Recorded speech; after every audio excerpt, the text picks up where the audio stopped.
This year's Art Fund Prize sees 11 galleries and museums vie for the £100,000 prize. The Art Fund Prize is an incredibly important part of our cultural landscape. It's not just having great art, great exhibitions, it's about what you do with that. I think when something is very high quality, then there's no disagreement. When we go into a museum, we actually see problems tackled, like who we are, why we are here. For me, it's about sort of discovering things unexpectedly. That's part of the appeal. For there to be an institution, the Art Fund, that actually encourages museums to compete in excellence is a very, very good thing. The annual competition recognises originality and excellence in museums and galleries right across the UK. 7 judges visited this year's longlist, and Sky Arts travelled with them. This year's panel is chaired by broadcaster and journalist Kirsty Young. Oh, look at that. Whoa, expert. She's joined by Professor of Philosophy A.C. Grayling, Antiques Roadshow expert and Foundling Museum director Lars Tharp, Professor of Genetics Steve Jones, artist Jonathan Yeo, Museums and Heritage Advisor Kathy G, and former BBC Communications Director Sally Osman. The judging began down in Eastbourne at the Towner, where director Matthew Rowe was on hand to greet them and give them a tour. Welcome to the Contemporary Art Museum for the South East. The Towner opened in April 2009 and is the new home of Eastbourne's art gallery. The original old Towner Art Gallery was opened in 1923 when Mr. Towner gave his collection of Victorian genre paintings to what was then termed Eastbourne Corporation, which is the local authority. They had a policy of adding to those 22 paintings, buying pictures of Sussex, and over the years that collection numbered up to 4,000 artworks. And basically we were housed in an 18th century manor house, and we outgrew that manor house. An £8.6 million project, it's seen the birth of a dramatic new building, providing the local community with a range of purpose-built spaces. We're bringing the exceptional exhibitions to a South Coast town, and we have award-winning learning and outreach programmes. I think one of the really interesting things is the way it's positioned itself as part of the town and the locality. That it's actually quite a modest space, but the way it's used is incredibly inventive, so it feels much bigger. And of course what they've done so brilliantly is use that to have such a variety of exhibitions, so obviously you're engaging kind of a wider public all the time. The Towner has proactively sought to involve teachers, children and the wider staff to shape the exhibitions they mount. This open policy is also seen with the creation of purpose-built, publicly accessible storage areas that house the permanent collection.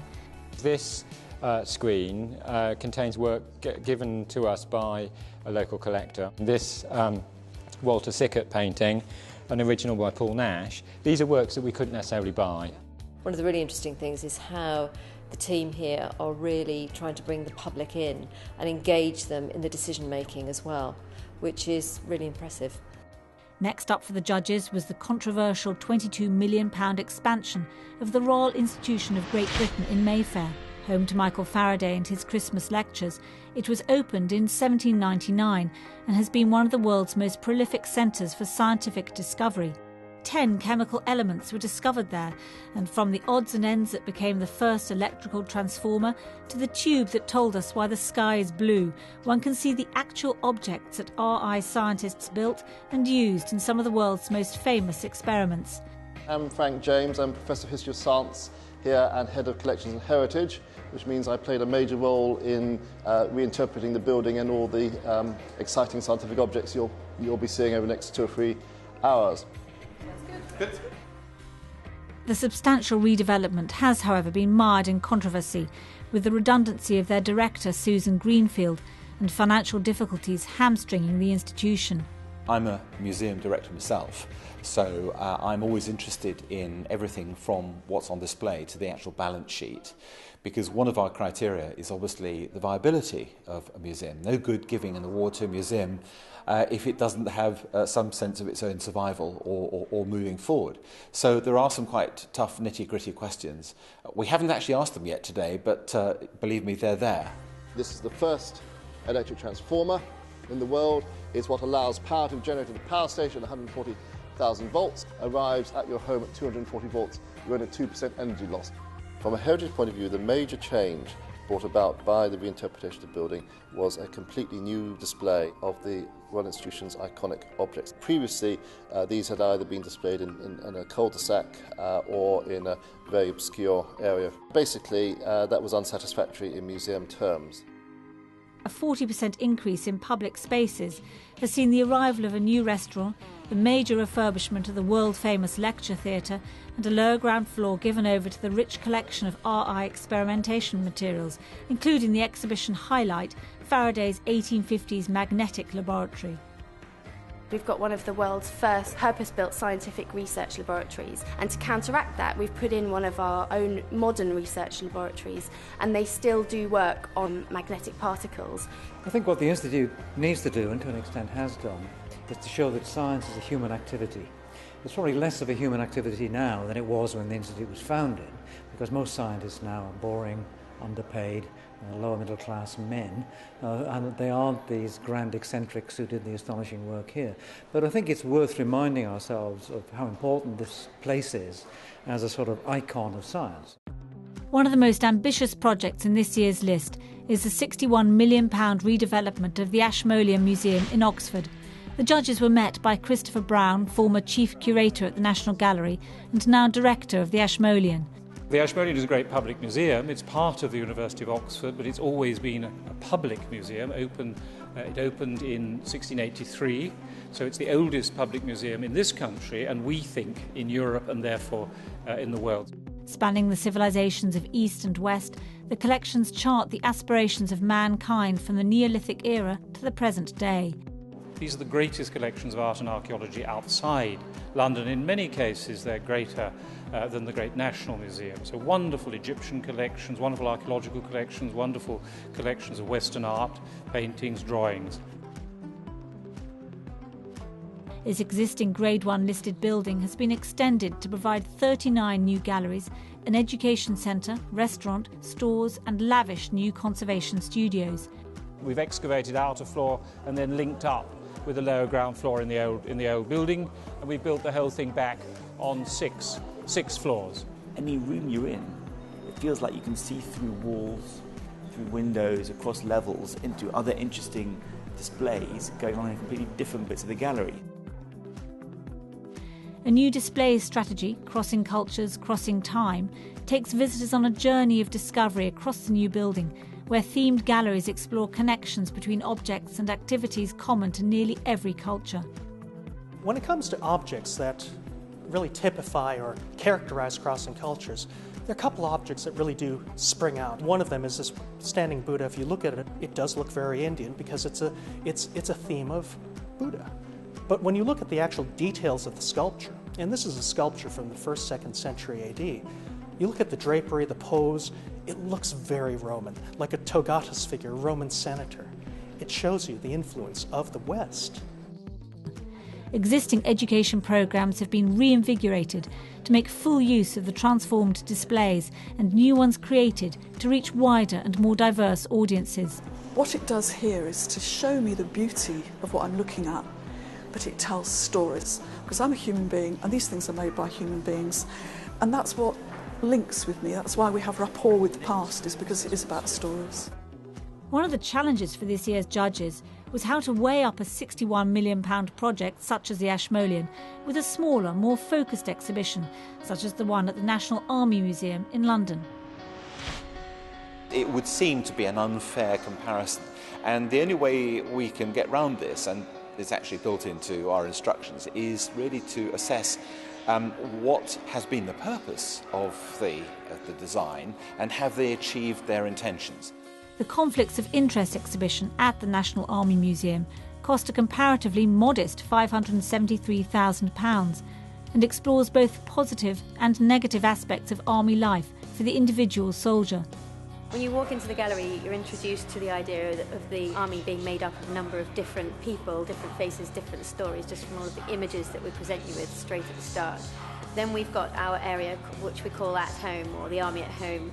This looks at the individual soldier's own experiences, and we presented this in a space that looks like a house. We look at issues such as the military covenant, which is the agreement between society and the military that in exchange for the inherent risks that are involved in army work, that society must do something to look after its armed forces as well. The exhibition investigates the role of the British Army on the world stage, including its role in Northern Ireland, the Falklands, Iraq and Afghanistan. I think this gallery is quite different from most of the other museum exhibits of very different kinds that we've seen elsewhere, because it tries to engage not with the past, which is what museums tend to do, but with the present, and I really mean the present. They have an almost daily count, for example, of deaths in Afghanistan. So it has a different mission, a more difficult mission. I think it succeeds to a considerable extent. I think it's perhaps not an entire success, but I'm not quite sure how one would make an entire success out of trying to compress the whole of some of the most difficult aspects of British politics rather than British military might in the last 30 or 40 years. The Taliban had actually managed to get up to the edge of the cordon sort of thing of like our camp, and had climbed up and were actually firing their rifles into where we were working. And I can remember the lads trying to run back through the sand, back to where all our kit was, our body armour and stuff like that, and just turning around and seeing one of the lads running back and just seeing green trace flying past his head and hitting into the ground. The thing that struck me most of all was walking in and seeing the map of the world laid out at your feet and thinking, well, I'm going to see maybe half a dozen areas of conflict where the British Army is being deployed, but bang, you get it straight away. Little British soldiers deployed all over the globe, and you realise just how an important part of British activity soldiering is. Fifth on the list is the Great North Museum Hancock, a Grade II listed building first opened to the public in 1884. The £26 million project has transformed the building, dovetailing restoration of its Victorian splendour with the creation of a variety of contemporary, accessible new spaces, beginning with the Living Planet display.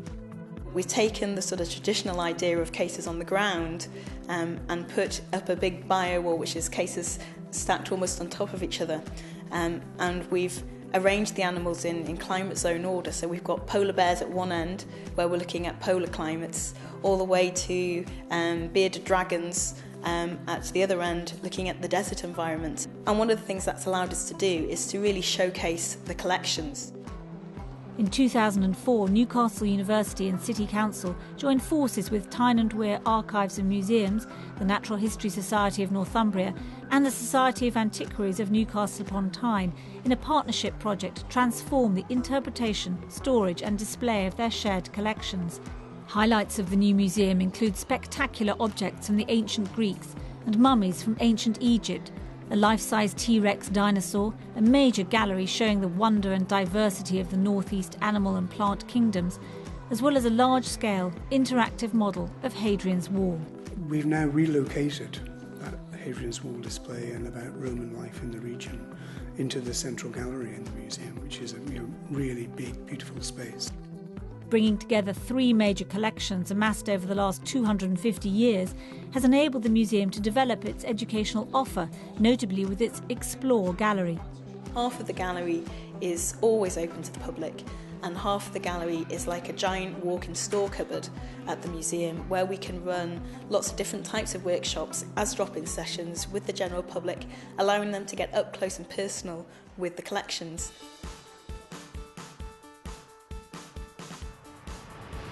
Recently voted Best Family-Friendly Museum in Britain by The Guardian, the Herbert Art Gallery and Museum in Coventry is named after Sir Alfred Herbert, a local industrialist who provided the funding to build the museum, which finally opened in 1960 following delays caused by the city's devastation in the Second World War.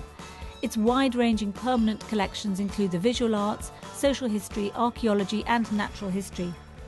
As part of the redevelopment, we've been able to really transform the space and many aspects of that space. Obviously, the thing that most visitors see are the public galleries, and it's fantastic to have the permanent exhibitions that we've got. They enable us to put much more of our collections out on display. However, the other side to that is that we still have large numbers of the collections that are in storage, and as part of the redevelopment we were able to fit out real top quality state-of-the-art storage facilities here. We've got some really nice Victorian dresses as well. I mean, this one's from the 1840s. As well as storage, the £20 million redevelopment of the Herbert has seen the creation of a striking new glass atrium and 8 new permanent galleries, including a new history gallery that tells the story of Coventry through 3 separate ages. We settled on 3 periods. The first is the medieval period from about 1450 up to 1509. The second is the Victorian period, and the third is the modern period from about the Second World War up to the present day. Aimed at young families as well as adults, it covers subjects from the watchmaking and ribbon weaving industries that dominated the city during the Victorian period to its later manufacturing strength with bicycle and transport industries. What's really remarkable here, and we've all noticed it, is how the children are actually engaging with things. They're not flitting from one thing to another and just dipping in. They're actually pausing and looking and using the interactives and working out and having conversations with their parents and their grandparents. So there's a real social feel about it. The new temporary exhibition spaces make it possible for the Herbert to welcome touring exhibitions from national museums. They've exploited this opportunity to develop partnerships with the British Museum, V&A and other nationals, enabling them to bring leading exhibitions to regional audiences. Having temporary exhibition space is phenomenally important to a museum and gallery like this because you have that opportunity to constantly refresh the offer you're giving to the public. So there will be people who come in here who love the history gallery, but what's the reason for them to come back? And as these young kids we're seeing kind of interacting brilliantly with things, what's going to be the offer for them in 5, 10, 15 years' time? Next up, the judges flew over to Belfast to meet with the team working at the Ulster Museum. It reopens to the public on the 22nd of October 2009, exactly 80 years to the day since it first opened its doors. In its first month, it saw 100,000 visitors, a huge increase for a museum which previously averaged 200,000 visits per year. Well, the first part of the building opened in 1929 as the Belfast Museum and Art Gallery, set in the city's botanic gardens, so it was a lovely Edwardian experience. People were able to come on a Sunday afternoon, stroll around the place, see the collections, and the building continued in that way for some 40 years. And then in 1972 there was a huge concrete extension, a modernist extension, put onto the building. And of course 1972 was the worst year of the Troubles in Northern Ireland, so that shone a particular shaft of cultural light into a very dark situation. The £17.2 million opening up of the Ulster Museum has been a comprehensive, multifaceted project that offers a substantial contribution to the cultural rejuvenation of post-conflict Northern Ireland. These spaces are used very much for people of all ages. It's about learning, it's about interactivity. As you can see, there are some school groups in, but at weekends, very, very popular with families. The project has resulted in a radical reconfiguration. There's a bright and open new atrium to welcome visitors. The art, history and nature galleries have been upgraded and added to, and new dedicated learning spaces have been created throughout the building. Clearly it is a hugely successful space for education. I think that's really what museums majorly ought to be about, is attracting families and in particular children, and bringing to children the thrill of touching as well. In the Natural History Gallery especially, there's one beautiful room where you can actually get your hands on an elephant's tail, a piece of tusk, and various stones, and I think that is fantastic. The Troubles Gallery sees the museum for the first time dealing directly with Northern Ireland's recent past. The Troubles exhibition, which could have gone into visceral detail, didn't. It's a collection of sort of concrete, semi-exposed huts with just flats and black and white photographs and texts. And it is particularly notable that they don't really mention religion at all. In those black and white photographs, you just have a gradually rising tide of the awfulness. And it shows you how strong understatement can be. The Natural History Museum houses some of the world's most important and precious natural history collections, comprising around 70 million specimens acquired over the past 300 years. The £78 million Darwin Centre allows the museum to safeguard millions of specimens and provide new laboratories and offices for staff and visiting scientists, as well as offering new public spaces for visitors. Our museum is about public engagement with science, bringing people together with specimens and the scientists. Public access to the Darwin Centre takes the form of a route through the cocoon, where visitors discover some of the millions of plant and insect specimens. There are 40 interactive audiovisual stations throughout the tour that allow visitors to follow the video diaries of scientists working all over the world. From the cocoon, visitors are able to see into laboratories and see real scientists in action. A microphone in the dedicated specimen sorting area allows visitors to talk directly to scientists about the work taking place that day. It aims to be accessible, aims to be clear, and it aims to put things on display in a way which is really informative. A dedicated Attenborough studio allows school groups and families to engage with the on-site work and collections. The Attenborough Studio is a place where we can profile what our scientists are doing. So we regularly have our scientists booked to come out and talk about their work. So it's all about participation and dialogue. In 2009, Historic Royal Palaces, the charity responsible for Henry VIII's only surviving principal residence, seized the opportunity provided by the 500th anniversary of his accession to the throne to place Hampton Court Palace at the heart of the nation's celebrations. About 5 years ago, we started to talk to our visitors about what they were expecting of Hampton Court Palace. And one of the things that they said was that Henry VIII is the big historical figure associated with this amazing site, but that it was actually quite hard to find him once they came here. The result was Henry VIII, Heads and Hearts, an exhibition that involved 38 original projects which contributed to the permanent transformation of the palace, including the creation of a Tudor garden, the restoration of Base Court, the lighting of one of his tapestries with its original colours, and the representation of Henry's Tudor apartments, including the Great Hall. Well, we've particularly interpreted the Great Hall, which was built by Henry VIII. It was a magnificent place for feasting, for entertainment, when his ambassadors came. And on the walls are these amazing Abraham tapestries. And they were commissioned by Henry in 1540, finished in 1543.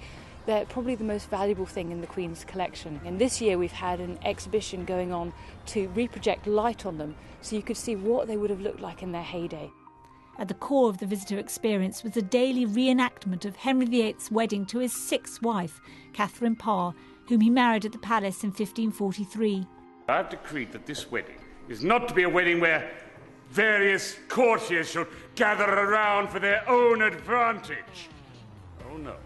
This is to be a small wedding, not like those of the past. What we wanted was to make this a completely different experience for a visitor, that they would feel that they'd step back in time, that they weren't just watching a performance, watching people up on the stage, but they were part of the activities of 1543. And that really did mean a complete change to the way the palaces were presented and the way that all of our staff acted with our visitors. Founded in 1967, the Ironbridge Gorge Museum Trust is one of the largest independent museums in the UK. It operates 10 museum sites, which collectively tell the story of the birthplace of the Industrial Revolution. In 2009, the Trust completed a £12 million development of their Blists Hill Victorian town, the 54-acre site that now incorporates a landmark visitor centre, a clay mining experience, narrow gauge railway and a new street of shops. Canal Street is one of the major elements of the development project, and what we've been able to do for the first time is create a two-sided street. So we've created a range of wonderful buildings which are either in existence or were in existence in local areas of Shropshire, from Madeley and from Coalbrookdale and from Ironbridge, and we've created a sense of a real thriving Victorian trading street. The site interprets life in a typical town at the East Shropshire coalfield around 1900. Visitors can see anything from how schools were run to red-hot molten iron being poured in the foundry. Blists Hill is brought to life through a unique mix of first and third-person interpretation, combining the efforts of costumed museum staff, professional actors and volunteers. Once you've put the costume on, you become a different character. And I find people adopt that attitude to one another. There's great courtesy, and which you don't really get out there anymore, do we? So it is all very nice. Substantial conservation work has been completed on the historic wrought ironworks on site, which offers one of the most powerful live demonstrations of any museum in Britain. It's blown me out the water at how authentic it feels to me. I walked into the chip shop and I thought, even from my childhood, from 30 odd years ago, it smelled like a fish and chip shop used to smell. Or you see the old boys on the steam engine there, loading up the coke. It's very real. It is a bit gritty, a little bit dirty. The smells are here. The costumes look authentic. It's not a sort of Coca-Colonisation of time gone by. Last but by no means least, the judges made their way down to St Ives in Cornwall, where they were met by Julia Twemlow, director of the Leach Pottery. Founded in 1920 by Bernard Leach and Shoji Hamada, it forged the shape of studio pottery production for decades and set the standards for the sector. By 1920, Bernard Leach was already a significant figure in the pottery world in Japan. He was well known there, where he'd been training for 12 years and had established his own pottery. He arrived in St Ives to an already thriving artists' colony, which was in decline at that point, but he arrived then in order to bring crafts into the mix and establish it as what is now known as the birthplace of studio pottery. It's had an influence right across the world as, if you like, the home of studio pottery, a place we actually read about when we were students, and read about Bernard's ideas, his philosophy, and look at the pots that were made here over almost 90 years now. Leach's philosophy was built on beauty and functionality, as well as excellence, and that apprentices learnt the craft by repeatedly applying skills and producing work. Basically, in 2005, when the restoration project kicked off, the place was in a very, very poor state of repair. Under the banner of the Leach Restoration Project, a rescue bid was launched. The site was purchased by the local authority and a £1.7 million rebuilding project commenced. The £1.7 million went to shoring up the actual building itself and making it possible to open it to the public. But very importantly, what was also created was a new, purpose-built contemporary pottery studio, so that this would be a living legacy to Leach.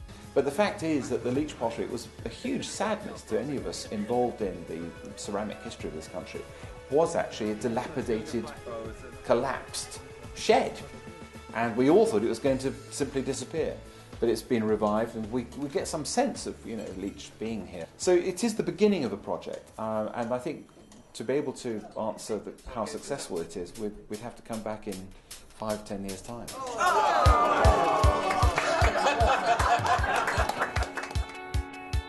To find out more about the prize, go to skyarts.co.uk/Art Fund Prize.